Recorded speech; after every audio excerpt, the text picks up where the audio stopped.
Hello, everyone, and welcome to another episode of the EFL Fantasy Podcast. My name is Angus, My name is Dan. and we're going to talk about the game week 22 action.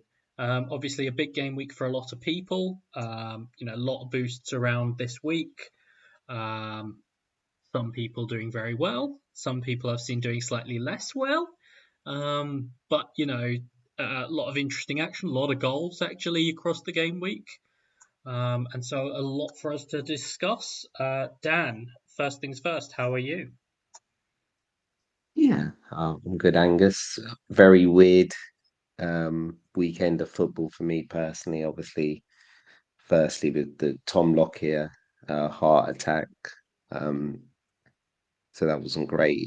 I had to take myself away from football, especially Sunday, really. But Gaffr wise, both Gaffr games really fun as I played boosts on both games.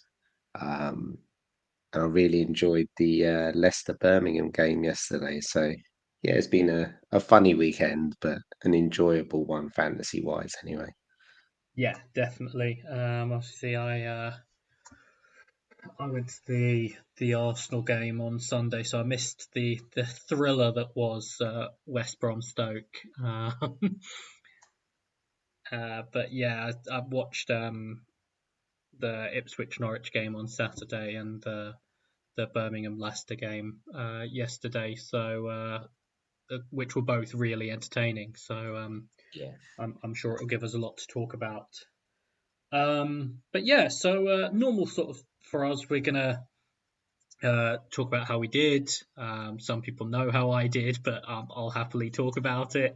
Uh, we're gonna sort of go over the team news, obviously cover some our sort of key takeaways, which just say in this context, we're just going to talk about some of the games, and then we will cover any sort of other takeaways and answer your questions. Um, so yeah, I'm just gonna sort of jump in and talk about my game week because everyone who sort of follows me on Twitter knows I had a very good game week. So on Budget Buster, I got 211 points, which was good for a game week rank of first. So obviously very happy with that. Um, big rank rise, which is partially when you can have bigger rank rises when you drop down low. But I went from 878th to 205th, so obviously that's a very big rise for me. Um, this was all despite Steve Cook's playing. Steve Cook, who came on in the 83rd minute and managed to get a 0 pointer because of goals conceded, not even getting booked. He was brought on to shore it up, probably. Yeah. So that went great. I had started Cooper. I knew Schumacher had said he was out, but I started him sort of just in case he was lying or for some reason or whatever. But it actually meant I got O'Leary off the bench, who'd got a 9 pointer, so that was 22. Cannon was replaced at half time after being booked, so that was 5. Cook 0, Famewo 15, Somerville, one of my two non-budget players, got 10. The other one, Dewsbury Hall, got 15. Crooks, who was my one transfer of the week, 25. Burns, 15. Should have been more. Azaz, 45. Morgan Whittaker, 32. And Nathan Broadhead, 27. Also should have been more.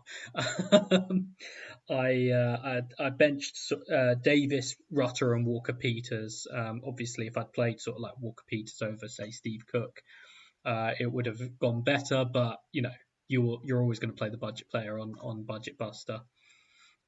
So yeah, that was obviously a massive game week for me. Couldn't have asked for much more, although I've said a couple of them obviously could have done better. But I think it also, I will say now, when we've sort of been saying, when people have asked, is Budget Buster really worth the hassle, or that sort of thing. I think it just shows, that sort of thing. 200 points, and that's not even a full team of budget players. It shows sort of the difference it can make. So yeah, obviously I'm very happy about it. And yeah, the fact that I've managed to play Budget Buster and still keep the likes of Davis, Walker Peters, Somerville, Dewsbury Hall, Rutter means that I'm feeling quite happy about things going forward. I might be going straight into follow the leader this weekend. That was originally the plan. It still likely remains the plan, but I've just got to think about that as we get close to the weekend. It'll probably depend on a couple of bits of team news as well. But yeah, feeling sort of very happy at the moment. How did your game week go, Dan? Obviously not as good as your game week, but I can't really moan. I played the budget buster like yourself. I got 164 -4. My transfers this week were terrible. I brought in Cannon and Bellingham, who, considering you're playing budget buster, they got a total of 5 points. So they did get over the -4. Um, I had Dieng in goal for 10, Cannon for 5. I started Matty Pearson, but he was injured, so that was another budget buster who didn't play. So Davis came off the bench for 1. Kesler Hayden, who didn't start either, for 2. Somerville 10, Shrewsbury Hall 15, Azaz 45, Broadhead 27, Chaplin's 17, and Whittaker 32. So considering I basically only had like 5 budget buster players to get well, quite a big green arrow from a just inside top 400 to 115th. I'm very happy. And like yourself, the plan is to go on follow the leader. I'm pretty sure I'm going to be doing it. Um, I've got 3 Ipswich, I've got 3 Plymouth. I can add a couple of Leicester. So yeah, and then I don't really have to worry about boosts during the hectic periods.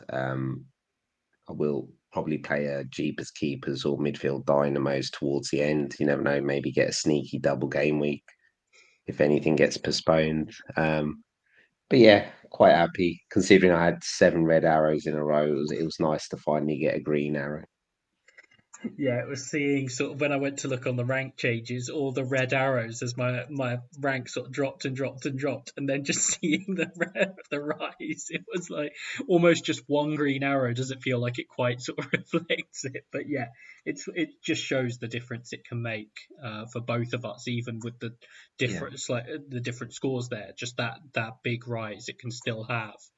Um, and so I think, like I say, for anyone who hasn't played it yet and is questioning the value of it, it just sort of shows what it can do. Um, just a note, actually, briefly, we are recording on Tuesday night. Um, Middlesbrough are currently, well, headed to victory in the League Cup quarter-finals. Just to confirm for anyone who's wondering, that would not lead to any sort of blanks or doubles for the semi-finals. It would lead to a blank if they got to the final, but let's cross that bridge if and when it happens. So yeah. So the next thing up for us is team news. So Dan, I'll let you take it away with that. yeah. So for Ipswich, Clark, Wilford, Broadhead, and Burns were back in for the Norwich game. For Norwich, Stacey and McCullum played at fullbacks. Sunderland, as I mentioned, Bellingham was benched. They've also got a new manager in Mick Beale. For Hull, 2 fans started. Um, Cardiff, Alnwick's back in goal, so they keep changing the goalies for some reason. I bet it's to do with Arsenal wanting Renarsson to get some game time, but I'm not convinced he's that good, to be honest. Um, Leeds, big news. Spence was in the lineup, started at left back. Coventry, O'Hare, Allen, Wright were benched. They went for a more defensive lineup, so De Silva and Latabodia were in. For Millwall, Nisbet, Bradshaw played up front with Fleming in the 10. Huddersfield, as I mentioned, it's probably only relevant to me anyway, but Matty Pearson didn't start.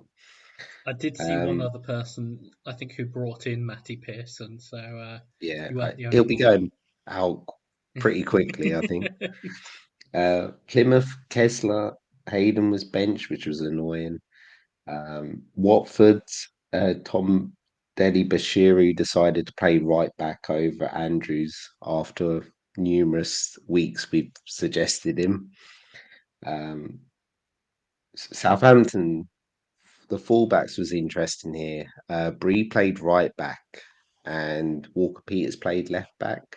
And we were discussing um, off air, Angus, that we think that's probably better suited to both. Well, to get the best maybe out of both, because Carl Walker Peters is probably better inverting into centre mid, and Breeze obviously good at crossing. We've seen that as time at Luton. Dozy was in for Adams. QPR, Cook, Dykes, and Willock were benched.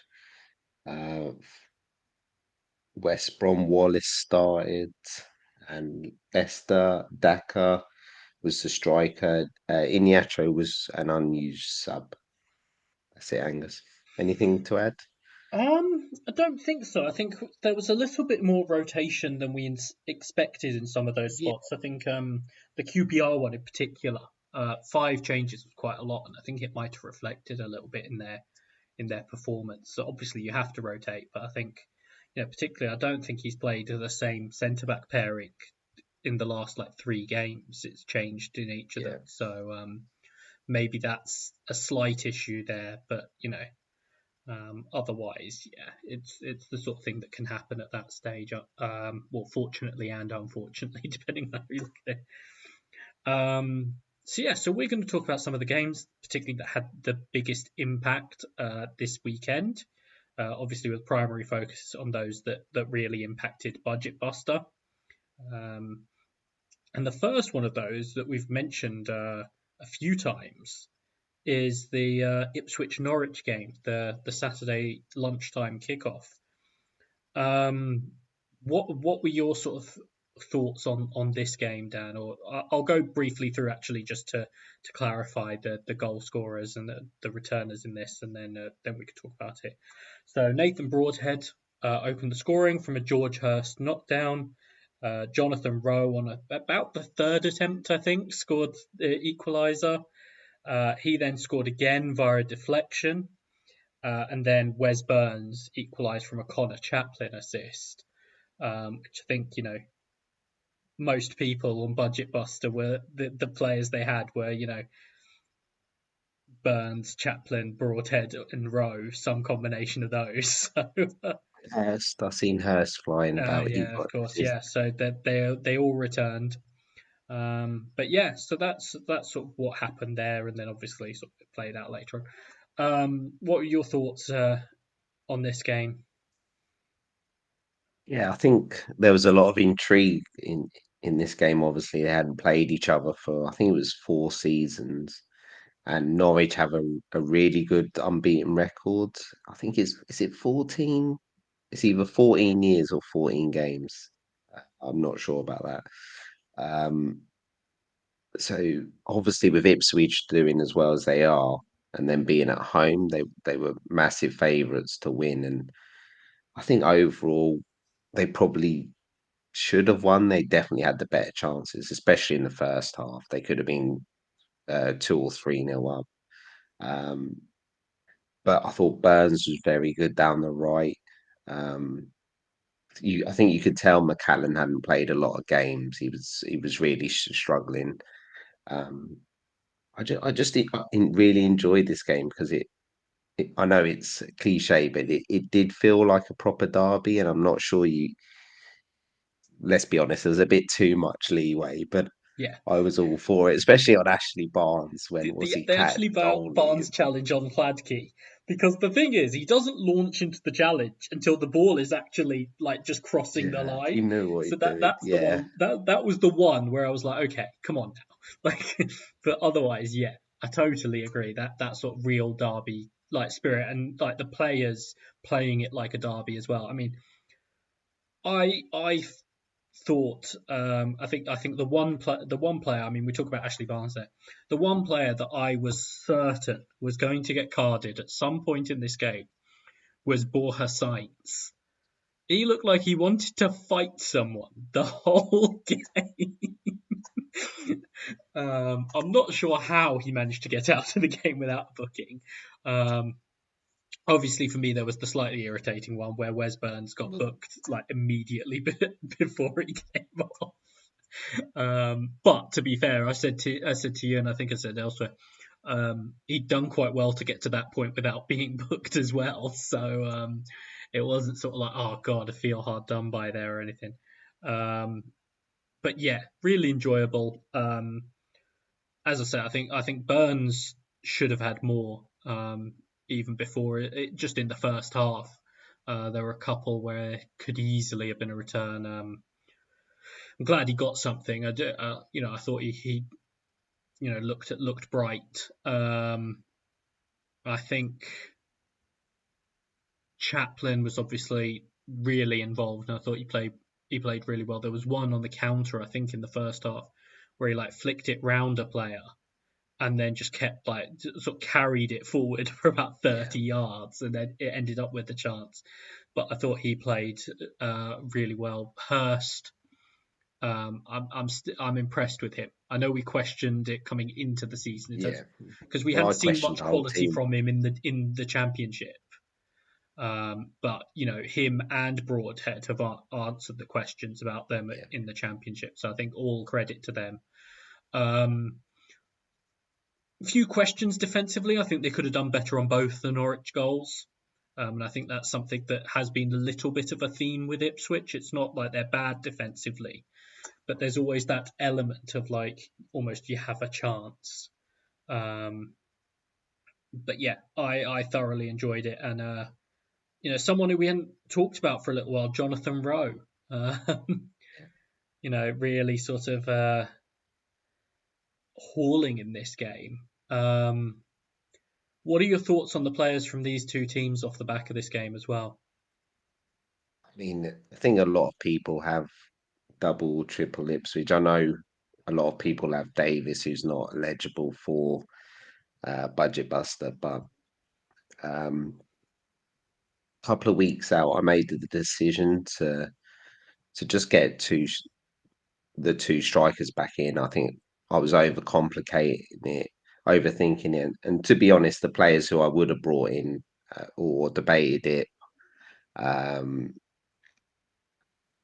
Conway and oh, Delap.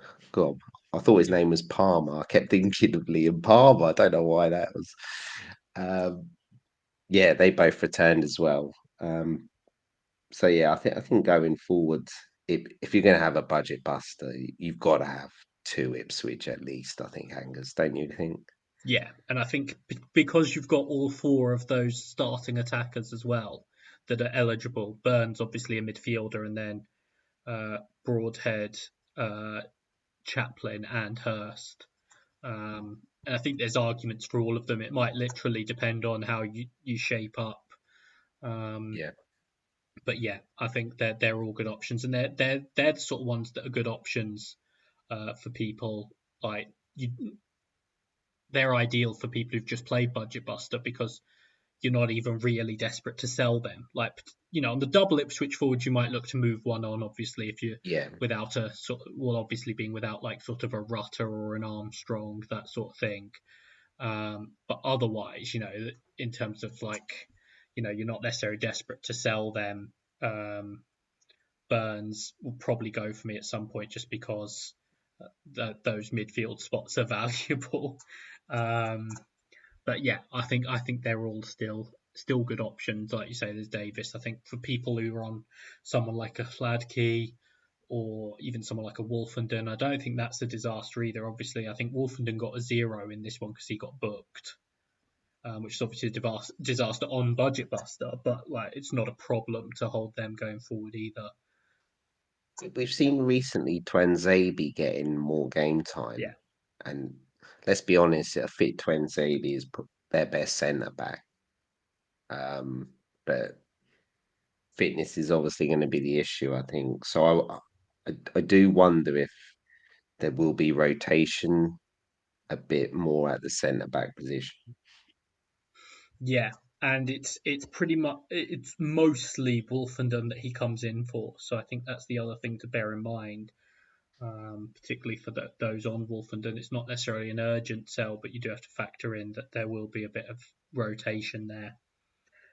On Norwich, I saw a couple go with Saints, and I do get it. Um, he looks decent. It was tough in this game, the amount that sort of like Ipswich were on the front foot. Rowe hadn't returned, I think, for about 7 game weeks before that. Obviously, had said something on social media about how much he was looking forward to the derby, which you think is always sort of setting yourself up for big success or big failure. Um, Thankfully for him, it was obviously the 2 goals. Um, but in terms of Norwich at the moment, still no one outside of Rowe and Sarah. Yeah, I haven't had Sarah for a long time, and no, I haven't had Rowe that for long either. I think it's a no-brainer if you're going to play Budget Buster to get Rowe in. I think.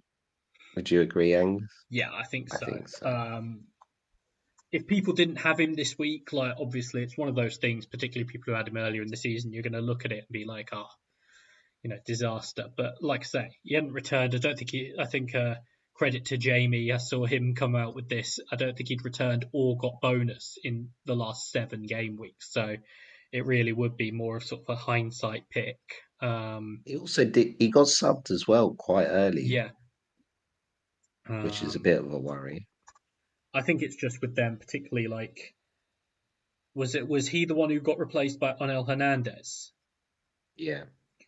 which I think gave them a little bit of extra running. The way that Onel Hernandez can carry the ball um, gave them a real sort of help. Um, and so I think that that's part of it, in terms of that specific game state. But yeah, I think it's one of those really where you'll have to deal with that at times. But I do think he's a good option. And Sarah, like I've come off, that you have to put up with the disappointment at times with him. There will be sort of quiet games for him, but yeah, I think he's still sort of a perfectly valid pick. I wouldn't sort of be telling people, "Oh no, you can't pick him." And I thought like he might be quiet in a game like this where they would need him to, sort of in the actual midfield areas a bit more. Um, but yeah, so I think that's most of it on Ipswich and Norwich. So we'll go on to one that did affect some people, and was an unexpected one, um, which was Bristol City 1, Sunderland 0. The only goal of the game being a Tommy Conway penalty. Um, I forget now who won the penalty. I want to say it was Sykes, but Gardner Hickman. Sorry, Gardner Hickman won the penalty. Um, so yeah, have you seen the highlights of this one, Dan? Or Seen the 2-minute highlights. yeah, Um, most of it, like Max O'Leary made 2 or 3 brilliant saves in this, so yeah, he definitely deserved his 9 pointer in this game. Um, I'm still not sure if the new manager is has helped Bristol City. Like he still doesn't seem to know his best side. They keep changing formation.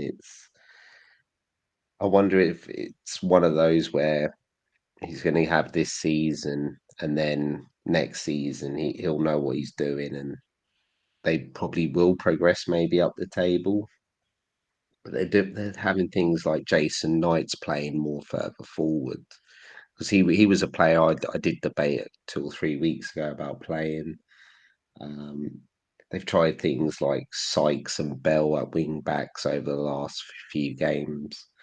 Um, yeah, I've not really considered too many of Bristol City. I do think O'Leary is a decent punt um, as a goalie. I debated bringing him in when I brought in Johansson um, a few weeks ago, just before the boosts were going to reset. Um, yeah, anything on Bristol City, Angus? Um, Anyone on your radar? so I've got O'Leary obviously, and like you say, I watched the highlights, and there were a few there where it was just like, oh my god, he's got it again. So and having him and Cooper, obviously Cooper's missed the last couple, but having O'Leary there has gone sort of quite nicely for me, particularly this week, but just in general, I think he's a really solid option. Um, I think if you're looking at a little bit of them defensively, it makes sense. I do still like Sykes. I think he's a player who tends to be involved quite a lot for them, so totally understand, particularly if there are people who haven't played Budget Buster, that he could be an option for them. And Conway obviously seems to be sort of the main man up front at the moment, and on penalties as well. So, but yeah, I think it's still mainly O'Leary you're looking at from them. The Sunderland side of things, yeah, obviously a new manager, Yeah. Mick Beale. What do you I'm think about that, Angus? hmm? What's your opinion on Mick Beale? Yeah, so I mean, I know that QPR fans in particular are going to be sort of very negative about him, particularly the way he left, and I totally understand it. Makes total sense. I think he's potentially a good coach for this team. I think the way I mean, we can say he's been responsible for the tactics when Gerrard was in charge at both Rangers and Villa. We're not sort of saying anything that hasn't been said. I mean, the number of the players that literally talked about Beale being the one sort of doing the coaching and everything. And then at QPR, I think the way they played could be good for this Sunderland team, and I do think it shapes up well for some of these players. Um, I think it would be interesting to see, the likes of Bellingham. Um, I think it could be quite good for Pritchard as well. Clark Clark will succeed anyway, but I do think it could be good for him. Um, so we've seen some of these types of players succeed in the previous spots. It will be key to see, particularly from it going poorly at Rangers, whether he's learnt some of the lessons from that. Part of that was transfers related, which obviously with him being head coach, he's not going to be involved in. Um, so I think that's already a potential help there. But obviously, I know there were sort of grander ambitions for who was going to be there. I mean, some of the stuff like the Will Still stuff, I'm not sure that was ever really a goer. Um, it's not the most sort of glamorous hire, but all in all, I think it probably is a decent hire in terms of the football for them. Do you think, like, whenever I watch Sunderland, I never thought, oh, the football's terrible. I, No, I actually thought they Mowbray got them playing some good stuff, and my guess is their behind the scenes was probably Mowbray probably wanted more of a say in transfers, and they sort of seemed to appease him by getting in Bradley Dack. Or that's what it felt like anyway. Oh, you can have Bradley Dack, but we're picking everyone else. Um, and yeah, I was surprised that Beale got it, but like you said, when I then started thinking about how well Willock and Chair were doing at QPR, and then you throw in Kenneth Powell was doing very well as well. So, like you said, some of those players, if they can play similar football to what they were at QPR, then yeah, I think he could get a tune out of them, and well, they're not that far off the playoffs, are they? It's Mowbray didn't like leave them languishing in like 17th or something like Yeah, that. I They think were they're basically seventh. yeah. So it might be one of those where that he gets them in the playoffs, and it makes it look like Beale's done a good job, and in the end, it's Mowbray might have got him there anyway. But yeah, I think it's an okay appointment. Moving on to assets, I had Bellingham. It went a bit of a nightmare. I've got still got Jack Clark, which I'm quite happy to have. Although he might make way this week, I'm not sure yet. Um, is there anyone else? You've obviously got Huggins in defence that will be good for Budget Buster. Yeah, although I think Sirkin and Elise are both close. So that might complicate things. I do think for based on what we've seen, in the previous stops, the fullbacks potentially good for attacking. So it could be particularly someone like Trey Hume. I think could really come back on radar. I've obviously just recently sold him for Budget Buster. Yes, so have I. But I do think he is the sort of player that could very much come back onto the radar. I wouldn't necessarily go there yet. I'd sort of see it play out a bit first, but I think he's one that could be an asset in addition to some of these others, like your Bellingham's, obviously Clark, and I do think Pritchard as well. It has been doing well recently. Um, yeah, I think those are the main ones really. Yeah, I agree. So next game we've got, which obviously had a big impact, was Plymouth 3, Rotherham 2.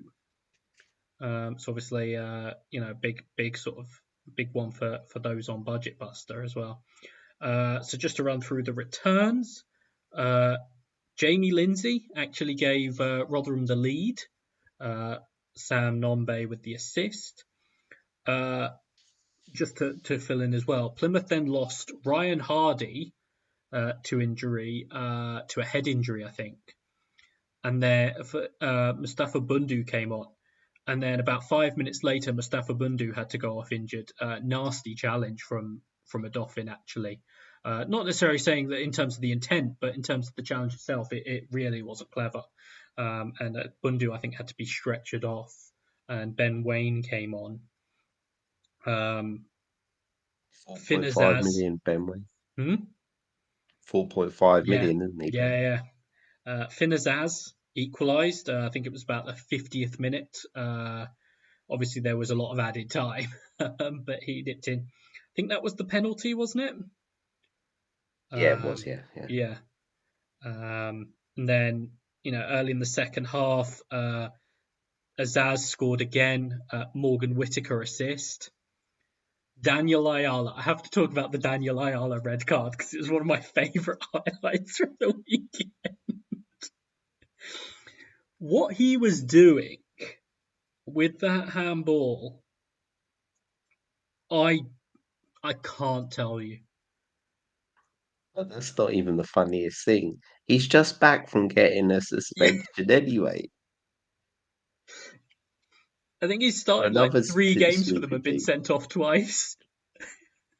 I think this is just showing that maybe he's lost his legs Yeah, I mean, I think or he, something he like sort of that. came in because they needed sort of reinforcements in that area. And he's done, he's all right, but particularly in that space, he just stood no chance. Um, and then Tom Eaves actually equalised for Rotherham. Sean Morrison, I think, headed it across and he just hammered it home. And then 96th minute, Morgan Whittaker, really nice little pass over the top from Azaz. Yeah. Whittaker finished it off for the win. Obviously, for those of us on Budget Buster, the number of times on those returns I said Azaz and Whittaker, it was obviously very handy. But yeah, I think it's Plymouth getting the job done. They're not sort of in trouble, but I think they were at the point where they just wanted to get a couple more results. They were, they're still in a they're not sort of clear of that bottom three, and so picking up results, particularly in games like Rotherham at home, you have to be doing that. But and obviously today Schumacher has moved to Stoke. But in terms of this game, we'll start with this game. What were your thoughts on this for these two teams, I guess, but particularly Plymouth? I don't know whether it's because I not really considered him all season, but I watched the highlights and Azaz stood out. I know he's been doing very well fantasy wise, but yeah, it's nice when you pick a.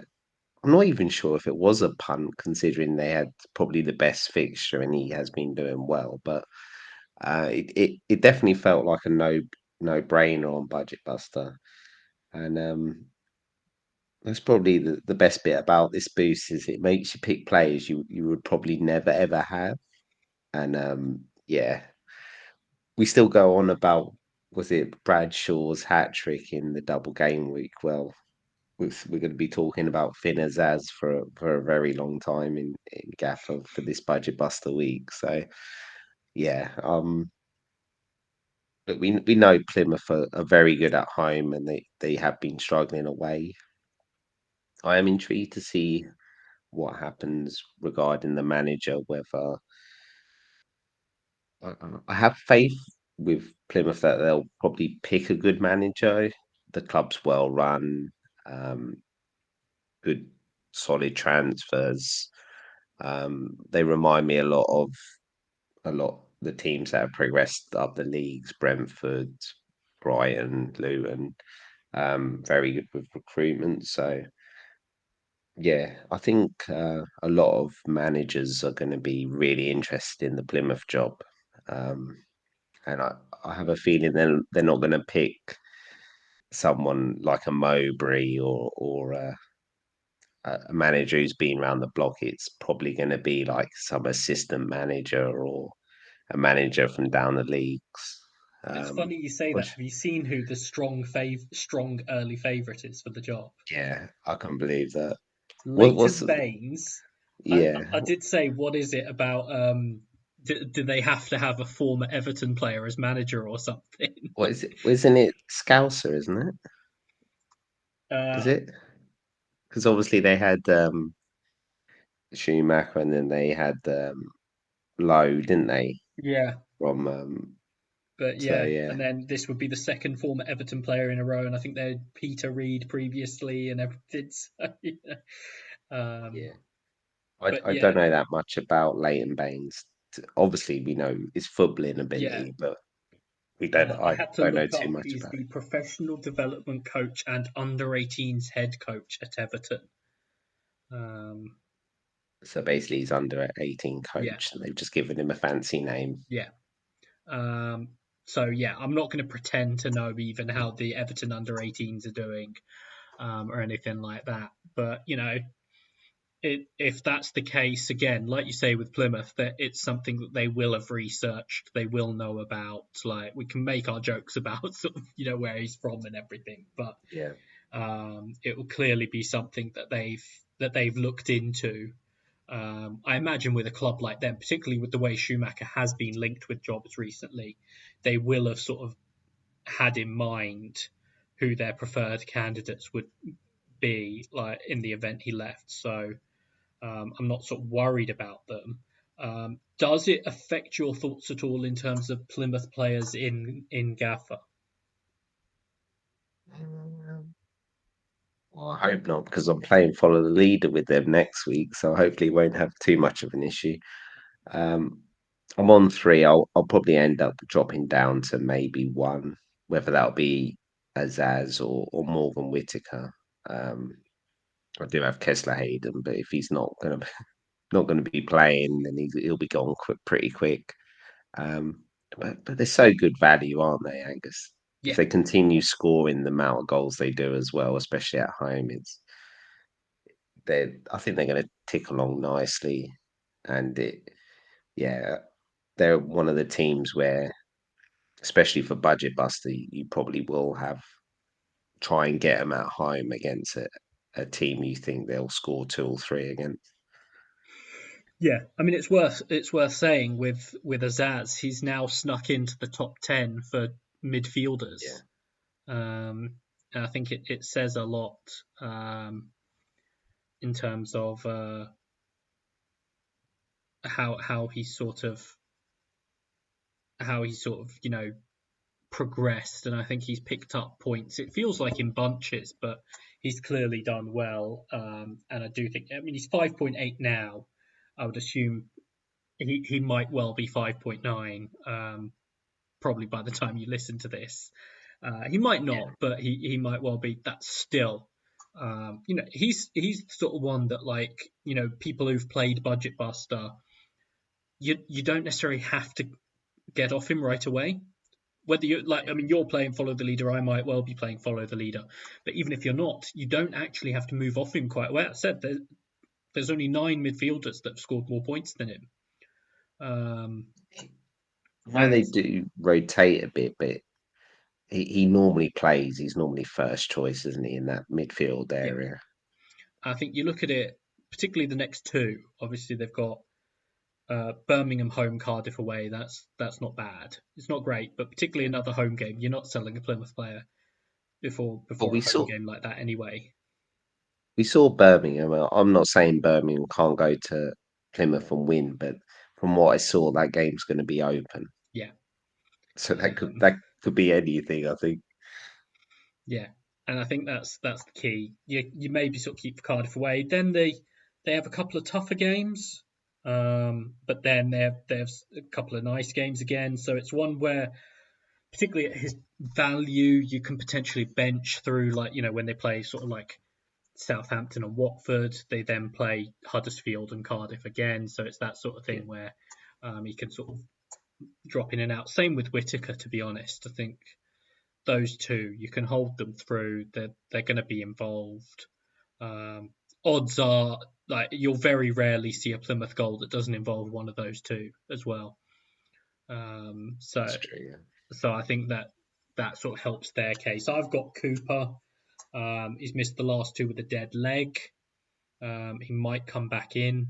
So that's something to monitor, both for those with Cooper and those with Hazard. yeah, um, in terms of just the latest, later in the week on Michael Cooper. Um, Apart from that, I don't think you're looking at sort of holding through too many. Like, the keepers are fine, even if Hazard goes back to the bench. Like, you're not necessarily desperate to sell him at this point, as long as you've got another playing keeper. So I think that's not necessarily a problem. But Azaz and Whittaker, I don't think there's even a particular rush to sell. I Um, don't think so. and we can sort of wait and see what happens with the new manager, but I don't think it's going to be sort of a problem, particularly for those two. Yeah, Rotherham, I don't have a lot to say. They gave a decent account of themselves, particularly leveling it with 10 men. Yeah, um, I think it's becoming pretty obvious they have to play Sam Nombe. yeah, Whether you play him with Hugo or Eves or you play him up front, it's pretty obvious Sam Nombe's got to play, I think. yeah, definitely. He's going to be significant to anything they manage to do this season. I think that is quite apparent. If they are going to get out of it, he's going to play a key role. Yeah. It's going to Um, be hard though, I think, yeah, Angus. they're the one I feel least sort of confident in sort of pulling it back. Um, and the last game we're going to talk about is Birmingham 2, Leicester 3, the Monday night game. As we said, another really enjoyable game. Uh, so yeah, just bear with me one moment. So in terms of the returns, we started off with a Mavadidi goal on the counter, Fatawu with the assist. Jordan James then equalised quite soon afterwards. Sunjic with the assist. Uh, Dewsbury Hall then scored with another assist for Fatawu, both of their goals on the counter, including the first goal after James Justin nearly put an absolute screamer into his own net. Takes skill to hit the post or bar from there. Then 5 minutes after half time, Mavadidi scored from a Dewsbury Hall assist. And then with about 15 minutes to go, Jordan James scored again with the Miyoshi assist. But it finished 3-2 to Leicester. Um, I certainly enjoyed this game. What were your thoughts on it, Dan? Yeah, I think Leicester were good for the win. I know Birmingham played probably a lot better than I thought they would. Um, and you can definitely see that Rooney is definitely trying to be more attacking. I'm not sure it's the best way to go in a lot of these games, but they looked pretty good going forward, I thought. Dembele was causing problems at times. Jordan James with both goals. I've mentioned a couple of times that I really rated him. He just seemed to couldn't get in the team um, under Eustace, but Rooney seems to like him. Um, is he 4-5, 4-6? Just bear with me one moment. Keep talking and I'll look up his price. Yeah, no, sorry, I should have done that really. Um, but he seems to be playing a bit more further forward, Yeah, especially if they play with Sunjic and Bielik in centre mid. So it's 4-4 now. yeah, so I'm not sure that that sticks if they play like a maybe a team down the bottom. Maybe they bring in a Miyoshi or something like that. But um, it's definitely worth keeping an eye on that because if he's playing in the 10 at 4-4 on a budget buster, he took his goals very well, um, especially the first one. Leicester, I think. Well, sorry, Angus. Anything on Birmingham budget buster wise? I've just mentioned Jordan James. They've got loads, to be honest. Yeah, and I think it was interesting actually. They were talking on commentary. They mentioned it a couple of times about how Jordan James's preference in general is to play a bit deeper, but Rooney really fancies him in that 10 role. So I do think that might actually stick because Rooney does want him in there. So I think it could be something, like you say, that does stick, but remains to be seen. Still like Dembele. I actually like Bakuna as well. I think he was quite involved. You have to put up with the fact that any game he might get booked. He might get booked or score a screamer. Yeah, That's Bakuna for you. but I do like him in general. I think he's a good player. Miyoshi, I think there was you could see something when he came on. I think they're probably at their best when it's Miyoshi on the right and Dembele on the left.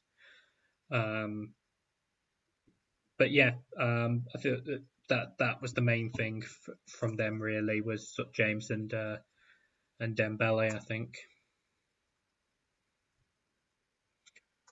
So with Leicester, Angus, they have Ndidi who's entitled to budget buster. Yeah. I did consider him this week. I know he didn't. Did he get any bonus this week or No. anything? No. No. So No. I'm No. glad he didn't do anything, did he? I think. No. I think he had. I think it was one key pass and one tackle in the game. Yeah. So I know for me, I'm planning on playing follow the leader with Leicester. I'm going to bring a couple of them in. I've got Dewsbury Hall. I'm probably going to bring in Mavadidi, and then I think I'm going to try and decide on a defender. Um, that's probably between Pereira or Vestergaard. I don't think there's much difference apart from the price, so I could go Vestergaard in that. Um, I know you um, have maybe a different idea for Leicester. You're a bit more puntier, I think. Yeah, so I mentioned him I think when I did the Leicester feature, like the Yeah, stats that had popped. Uh, early on when he got into the lineup, and I thought he was really good in this game, was Fatawu. Um, it helped sort of obviously the way they were able to hit Birmingham on the counter for a couple of those goals, but I thought he was really good. It was also quite interesting. They flashed up at one point that the most tackles in the game had been made by Mavididi and Fatawu, which you wouldn't necessarily think of, but I think it's indicative of the way they sort of look to press and everything as well. But I really like him. I would like, just to see what Maresca says. We're not going to sort of get that real clarity, but obviously because he did play the whole game before I made that sort of move. But I have sort of debated doing the Dewsbury Hall, Mavididi, Fatawu triple midfield, follow the leader. I would have loved a bit more clarity on the striker situation, and we might get it depending on Iheanacho's condition, because Daka was so poor in the game. I know he gives them elements, but I think it wasn't quite clicking for him in that one. Obviously, he'd had the previous game where I think he got a couple of goals, but that one it wasn't as good. And Didi, there were times when he was getting forward, but he just wasn't really doing anything. The defenders, like you say, I don't think there's a great deal to them, so I think it might well be worth just sort of that saving. The one thing I would worry about for those looking at Leicester defenders is, because I was reading something the other day, James Justin will be rotated with games in quick succession. Maresca has done it basically every time they've had games in quick succession this season. It's normally the middle game if they play sort of 3 games in a week. It's normally the middle game Justin misses, but I think in this case they're about to play. I think it's 3 games in a week. The middle game I want to say is it Ipswich? Might be Boxing they Day. play. I want to say Yeah, I think it that's might be Ipswich. Ipswich. But, Um, but we thought that earlier on in the season. I know it was Norwich were doing well, and he rotated like Dewsbury Hall in that yeah. game. So I'm not sure that will drastically matter. My guess is they'll probably bring in Chowdhury, maybe. That's what they've been doing, isn't it? Potentially, I know the last time they did it, they brought Cody in for him because the way it's sort of Yeah, they can just sort of sit in the 3 there. But yeah, so I think it's more just Justin specifically. I'd be slightly concerned about with this quick succession of games where we know that at some point in a quick succession of games Justin will be rotated. Um, Vestergaard, Fass, Pereira. Um, if you're really sort of like stretched or whatever, there's an argument to go with Hermansen. He is more money, but I think he's still the highest scoring goalkeeper. Um, but yeah, so I don't think there's a great deal of difference um, defensively. So yeah, it may well be um, just looking at he the is the cheapest highest. one. He is the highest Hermansen. Yeah, He's scored one more point over Palmer from West Brom. yeah. I knew him and Palmer have been close for a while, so I didn't want to didn't want to commit to it. But yeah, so I think that there's a number of options through there, but it's just sort of defensively in particular. I think Yeah, there's not a great deal of difference. It doesn't feel like at this point. yeah. Like I said, that might lean me towards Vestergaard. You've got his aerial threat from set pieces where you might get a goal or something. Yeah, you also know generally speaking he's probably going to get booked, but given that it's not really impacting bonus anyway, it's there's only so much Yeah, it that's true. matters. But yeah, I was just really impressed with particularly the way they're able to sort of counter attack. I think Dewsbury Hall doesn't need sort of explaining to people. I thought he was so good in that game. Well, I've said he's the best player in the league all season, Angus. And Mavididi, we questioned him a little bit in terms of his end product earlier in the season, but um, just the way, I mean, not even criticising Ivu, the defender. He was just having such fits with Mavididi because he was doing so well, and it showed. I said to you, it shows the value of a winger, particularly someone who's a right footer on the left hand side, who's willing to go down the line as well, because it just means the Yeah, defender can never sort of settle on which way they're going to go. And so It's one of my pet peeves when you have a winger and they just keep cutting in. Like I know you might be weaker on your say like your left foot, but at least go down occasionally, just yeah, so the defender don't know you're always cutting in. yeah, exactly. Just to put that in the defender's mind. Yeah, And so I think, yeah, he's playing really well at the moment. I think those are the two main ones. And then if you're looking for a Leicester triple up, it's then sort of whether you go with a defender, whether you go with the extra midfielder, whether people have already gone with Ndidi, they might look to keep him for a little bit because yeah. a little bit longer. Um, if the striker situation becomes a bit clearer, um, That could be a crazy punt yeah, if you get yeah. Iniesta for Like for 70 example, minutes. if you know Ian Acho's fit but Vardy isn't, for example, then that sort of thing could obviously go well. So that's the main that's the four sort of games we were looking to really cover. Anything else you want to mention from the other games? Uh, Drastic. Obviously, a massive game between QPR and Sheffield Wednesday. Yeah, That's a proper 6 pointer, and Sheffield Wednesday won it, well, literally right at the death. yeah, Uh, weren't great for budget buster wise, especially defenders. I had Cannon 5 points. You had Cook and Cannon, yeah. but For Maywo, Famewu, Luton Academy. Um, he got yeah, bonus as well. Got two bonus. wait, that's what. That's a great pun, Angus. I couldn't believe it, and he's 4.0 everything, and like, but he's Yeah, got two bonus in the game. Like, um, yeah, I think I mean, he's one that will probably stay with me now, just because he's 4.0. yeah, yeah, Um, easy hold.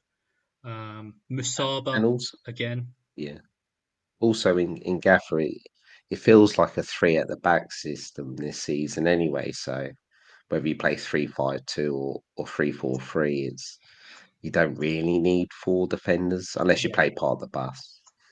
yeah. Uh, but even then, someone like Famewo with the right week, you throw him in on Park the Bus anyway. But throughout the season, they've not been the worst defensively No, team anyway, no, Sheffield they've Wednesday. been fine defensively. Like they've been sort of middle of the road in terms of their Yeah, defensive numbers basically all season. So it's not the worst. And yeah, Masaba, and then I think Kadamata is now in the game as a cheap forward. He might be five one, million. depending on the week, in terms of for budget buster sort of punts. Um, It's 5 million, isn't he? yeah, and I think he does keep popping up with goals. Yeah, he looks. Sometimes you get some youngsters who come in and they don't physically look Yeah, ready. He looks physically like he can handle himself yeah, in the definitely. championship. Are you old enough to remember his dad? I Yeah, take it is just about. Yeah, Danny Cadder. Well, he had a similar impact, obviously, in the yeah. Premier League. He came on the scene, but Um, but yeah, so I think people are obviously going to be looking. I think particularly with the QPR defenders to probably be moving off them relatively quickly. I don't think it's desperate, but I totally get it, particularly as people look to yeah, get sort of those premium players back. Like you say, I think for me, he's perfectly fine to hold through. Um, Willock didn't start. Um, I it wouldn't was be three too games in a concerned week. about that. Chair obviously like doesn't get an assisting gaff for that, but it's his ball in that becomes the own goal. Um, but yeah, not Obviously, great for QPR. Big result for Sheffield Wednesday, I think. Though. obviously with uh, Chair is AFCON coming up. Yeah. Um, Yes, yeah, I mean that will be relevant with a number of these players. I mean, we're talking about Leicester, um, yeah, Famewu, Navadili. not Famewu, sorry, Fatawu could well go with Ghana, although he hasn't been in a squad for a little while, so that's touch and go. Mavididi could go with Democratic Republic of Congo. I haven't seen it confirmed, but I know that he could. And then um, Iheanacho and Didi as well. So Nigeria. that could make a significant difference. But yeah, with Chair, you would assume. I know he wasn't in the last Morocco squad. You would assume he goes. If he doesn't, then obviously pile it. Yeah, Well, you can get him now anyway. You still got a few games before they would leave anyway. So if you're wanting him or if you've got him, that's not a problem yet. Um, I wanted to mention just possibly my favourite highlight from the weekend, which was the indirect free kick in this Swansea Middlesbrough game. I think Um, like you never see it. You almost never see it. You probably get like maybe one a season. Um, like just in the football league, you maybe get like one a season. Um, so I mean, people were talking about like I saw a few people saying, "Oh yeah, he's barely touched it to him." Well, all he has to do is touch it. It doesn't matter how far it moves. Like you do this comment about how far it had moved or whatever. Um, the thing I didn't understand, given the position, was it was the near post like the near post defenders charged out, but in such a way that they left the gap for him to get it in at the near post. It was like, how have you managed that? Um, but yeah, whenever I think of an indirect free kick, it's always the Sheringham Shearer one for England. but it just it made my day seeing an indirect free kick, particularly just seeing the indirect free kick because you get to see that scene of all the defenders lined up on the goal line. Forget sim pins. Just say each team gets one every match, and Yeah, you can play it any time you want. yeah, exactly. But no, I greatly enjoyed that. Um, just trying to think. Have you got anything else? Shall we talk about Schumacher to Stoke? I guess so. I don't have a lot to say at this point. I think it's a good hire for Stoke. Um, I mean, I don't know. It's I think it's a good. Stoke have I a think it's a lot. good hire. Whether it goes well, I don't know because it's Yeah. Stoke and we've seen hires that we thought were good before not pan out. I think it's a good hire. Whether it works, I don't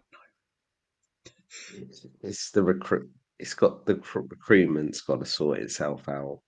It's too scattergun at the minute. yeah. And so I think if they can sort of simplify that a little bit, focus it a bit more, it has the potential to go well. But as I say, we've seen that before. What I don't understand is there seems to be like some from some fans that Stoke don't give managers a long time. I actually think they do. They do give their managers a Arguably, they've long been time. too patient with some of them. I mean, think Yeah, back to Michael O'Neill. How long were we trying to sack Michael O'Neill for? yeah. Even with Nathan Jones, how bad was that starting Yeah, in that season as well? So I actually think they do. They give him too much time, but it's just not worked out. For Jamie, I hope it does work out, mate. yeah. Otherwise, Like I you'd be say, I, playing act- I Port actually Vale. like I actually like the hire. I think it's they've done a Yeah, I do decent as job well. there. Whether it works remains to be seen. But yeah, not Yeah, much, that's it, not many other Angus. thoughts on that at the moment. Uh, I also just wanted to talk. I thought it was really funny that Adam Armstrong finally blanked, and the player who came on for him got two returns, including one almost immediately in Sekou Mara. Uh, but yeah, I think it also showed with Mara coming on and sort of returning. Oh, that was it. I knew there was something from that game I wanted to talk about. The Alcaraz penalty. Oh, So for anyone who was watching Soccer Saturday, when they cut to Mark McAdam when he was watching the penalty and the almost disbelief when he said he's missed it. Going for the Panenka and missing the target. Just, I, I mean, he apologised when he scored the fourth goal as well. He apologised to the fans. It's like, at least you've won and everything. Like after that, but wow, wow. we used to have, well, you'll know Danny Hilton for Luton, and when he used to Panenka near enough all his penalties to the point where obviously the goalie knew. and obviously one game he missed it. The goalie basically just caught it. But yeah, I don't know how you're brave enough to do that. No, But yeah, and it was the fact I think he missed wide and high, which is quite impressive on a Panenka. But yeah, I don't think he'll be taking many penalties going forward. you just tell him not to Panenka it. Yeah, I think he might have dropped himself down the pecking order slightly though. Yeah, Um, but yeah.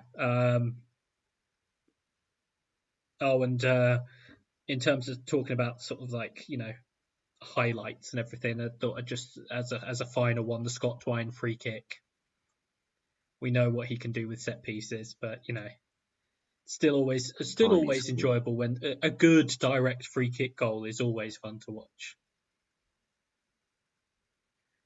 Um, but yeah, I think that's everything that I had from the other games. So we've just got the questions to go, unless there's anything else you wanted to add. No, I think we've talked a long enough, Angus. Yeah, definitely. And I could have talked for longer about my game week, and I didn't. So, No, but yeah, so we've been going for just over an hour, so we'll try and get through these relatively quickly. I think some of them are quite straightforward. Chris Hermitage. Well, the first question is, who finished game week rank 1 this week? Yep, that was me. Thanks for some of the kind words I had from people. It's I feel like I've earned it this season. But Chris also asks, if Dieng is injured, who is the best keeper replacement? So obviously Dieng did go off late in the Borough game. I haven't seen an update on his condition. But if he is injured, who would you suggest going with? so Leary, I think decent so at this option, I point. think. I think he's probably the best answer. I mean, you look at the next four in terms of the quality of the attacks they play. They play Hull, Watford, Birmingham, and Millwall. Not necessarily that they're all decent attacks, but at the same time, it's not anything that would sort of scare you off a goalkeeper. Um, Yeah, so I think he's probably a good shout there. Like I say, the other one for me, maybe depending on your exact situation, is Hermansen, but that would be more if you're looking for something defensively with Leicester. Um, but you know, I don't think you're looking for too much otherwise. Maybe the Plymouth keeper, depending on sort of the Cooper situation. But yeah, particularly after the game he's had, O'Leary feels like the obvious answer. FPL Frog is having a pre-match bus parade before a game in December a bit premature. Also, will Dan have his own personal open-top bus parade if Luton stay up and Ipswich don't go up? I'm not going near the first question. I've read it out, but yeah, Dan, open top bus parade if Luton stay up and Ipswich don't go up. I'll say if Leary stay up. I'm not that. There Yeah, seems to be this narrative that I don't want Ipswich to go up. I'm really not that bothered. I've made a prediction. I've got it drastically wrong, and I've been reminded this week constantly through my mentions. But like, what makes me laugh is the amount of replies that think I care. I yeah, I don't really care. Like if they go up or obviously I'd rather they didn't go up because it made my prediction look a little bit better. But I'm not really not that bothered. I've actually enjoyed watching yeah. Ipswich this year. Yeah, I mean we've made enough sort of terrible We've made so many predictions that predictions. it's sort of like we can't sort of get caught up in all the ones that we're wrong on. There's never the good one. Like I said to you, I think I've predicted what the last three or four playoff winners when it's got Yeah. down to the playoffs, but no one's mentions that. It's all the rubbish ones that get. Yeah, And if they go up, the amount of people who's bookmarked that, yeah. I need You to might turn you my might have to phone log off off for a Twitter week. for a week. Yeah, um, our friend Luke Gaffr Irons has said, "Are you back in the running for the win, Angus?" No. I think Um, I think I I think think Luke's Luke is very going to much win in it the this running year. for the win, which you know, I, I I still think it'll be funny if he doesn't win again, particularly the position he's in. But no, he's in a very good Imagine position. if he just got another top 10 finish. Yeah, just forever top 10 finish without winning. Yeah, But no, I sort of, I can get back more to, in terms of the question, I can get back more towards what my aims were, which really were top 25. That's sort of, a more realistic proposition for me, which is part of what makes me so happy about this game week. what was the highest position you finished, Angus? Season one? I think because I went for it, I finished just outside. I finished outside the top 10 because I sort of went to finish as high as possible. So I Um, I, finished 26th in the first season. yeah, I forget exactly where it was. I can look it up now briefly.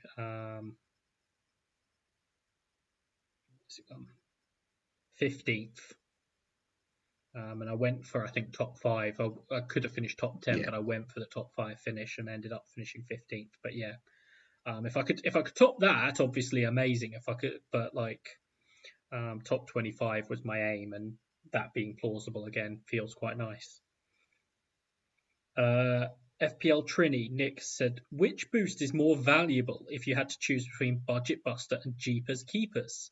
And saying, since your answer is Budget Buster, what are the best possible weeks remaining within this period to deploy it? It's going to get tricky because there's so many games over a short period of time. Yeah, You run the risk of rotation, so you probably got to leave it what 27 to 30, yeah, or 27, maybe even 28, 30. Obviously, 29, I wouldn't. As good as it looks, don't get fooled by how good 29 looks for a boost, because obviously that's the FA Cup fourth round weekend. But obviously, you know, 27, 28, 30, that's where the fixtures start being spaced again. And so I do think, particularly for Budget Buster, that's probably where you're looking, particularly with the upside. You want to make sure you've got the best opportunity. So playing it in the period where there's really condensed fixtures uh, isn't really sort of the ideal situation there.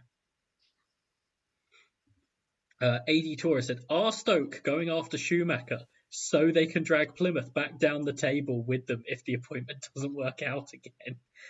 I think that's quite a mean question, really. It also might be true, but uh, no, I think it's one of those we've said. I think it does sort of make sense.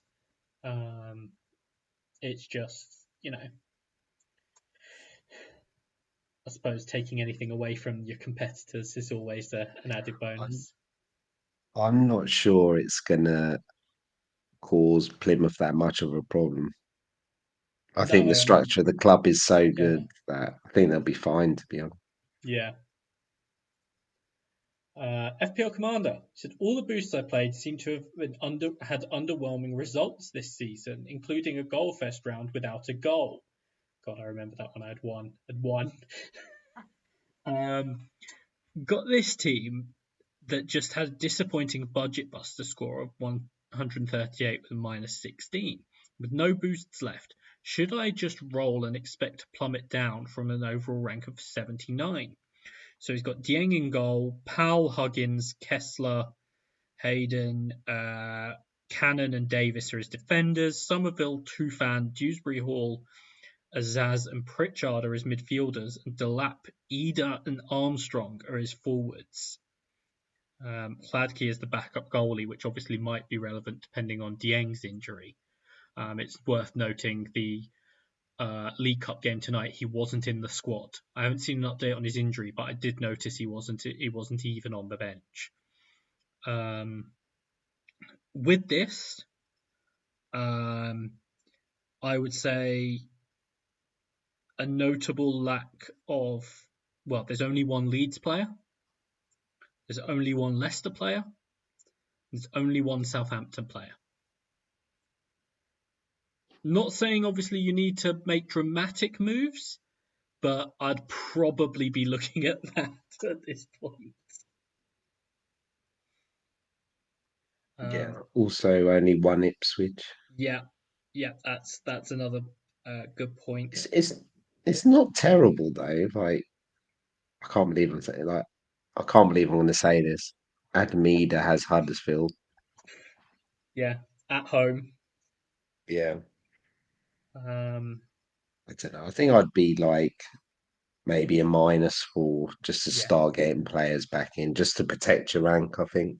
yeah. I think it's that stage where I know that rolling feels like, in theory, sort of a decent move, but I think with you look at Leicester, they have Rotherham at home.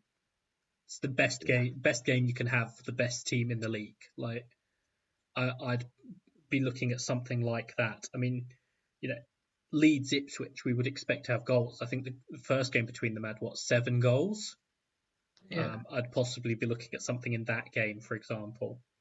So I do think that's probably where I'd be looking first and foremost.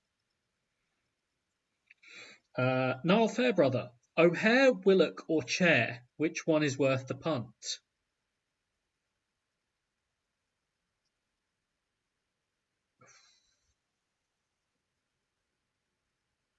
So O'Hare for me. Yeah, I don't love a couple of the fixtures coming up for QPR either, so I'd probably be looking at O'Hare. I think didn't he just have his rest at the weekend, which we knew would come. Yeah, We knew he'd have a game yeah. out of the side, so He also like might have one game over Christmas he won't play. Obviously, yeah. he's been out a long time. He's not going to play every game. But But yeah, he looks very good, and so yeah, I think I'd be looking at him. Uh, FPL Klim has said, "Hi guys, which boost would you say is better to use, Jeepers Keepers or midfield dynamos?" I think in a single, it's probably midfield dynamos. especially this year, I think Yeah, with the like midfield option. I mean, I know I just had a game where O'Leary had 9 saves. Obviously, if you get something like that, you're laughing. But like, I think it's harder to get that real upside on a in a single game week. It's turning out sort of as we see more people playing Jeepers Keepers, it is a little bit tougher. So I think what if you work out, you might get 30 more points on cheapest keepers. Probably. mm, I think we worked that roughly out. Was it? so I think I'd probably go midfield dynamos, particularly the way some of these players Yeah, are scoring in the midfield areas. You know, you could go really big on that. It's probably a little bit tougher in a single game week to do that on Jeepers Keepers. yeah, Um, FPL Ronnie has asked best goalkeepers for Jeepers Keepers. Also, do you see any particular week to target for that particular boost? Thanks, Jed. Keep up the great work. So, yeah, it's tough to say with keepers. I tend to look at, sort of the teams that are giving up a lot of shots, because I think that's more relevant in general. Because I think sometimes you look at teams that are having lots of shots, but if they come up with a team that's good at not giving up shots, then that's not necessarily going to work out. So I think, you know, we're always going to say with Jeepers Keepers, Victor Johansson. yeah. You have to. uh, What I would say is because it's so easy to plan for Jeepers Keepers, I'm I'm really going to just leave it until the last few weeks. You don't even have to plan for it. Even if I've got your Hansen and I've got Dieng, but say like might just use one free transfer to get maybe a goalie. I think will work really well. But yeah, I don't think there's any rush to use Jeepers Keepers. And like I said, if there is a double, it's like a no yeah, brainer to just because it would be small. Any double that will yeah. happen now will be a small double, as in any double that happens in this set. Well, I it's only gonna be weather, isn't it? They'll Yeah, cancel it now. yeah. So that's the thing. Any double that happens is going to be small because of weather. It's probably going to be Rotherham involved, if anyone. So there is that to it as well. Um, but yeah, so I think some of these teams, Plymouth tend to give away more shots. So I think whether it's Cooper or Hazard at that point. Blackburn, another one with Wallstead. I think Birmingham Yeah, are starting to as well. So Ruddy um, might be a decent. and Rushworth. Swansea are another Rashford. one. Um, so yeah, so I think that's a few of them. Also Begovic. I think Begovic Yeah, is a decent GW. option on it. Um, but yeah, and then I think it just depends, particularly with the keepers you go with, how it then lines up. But I wouldn't necessarily be rushing to it. But I think it's then just okay. I want these keepers. When is a good week for it, sort of thing. Um, Alexander Chow, when is their next best time to use Budget Buster? As we said, so that 27, 28, 30, I think is when you're going to be looking at for it.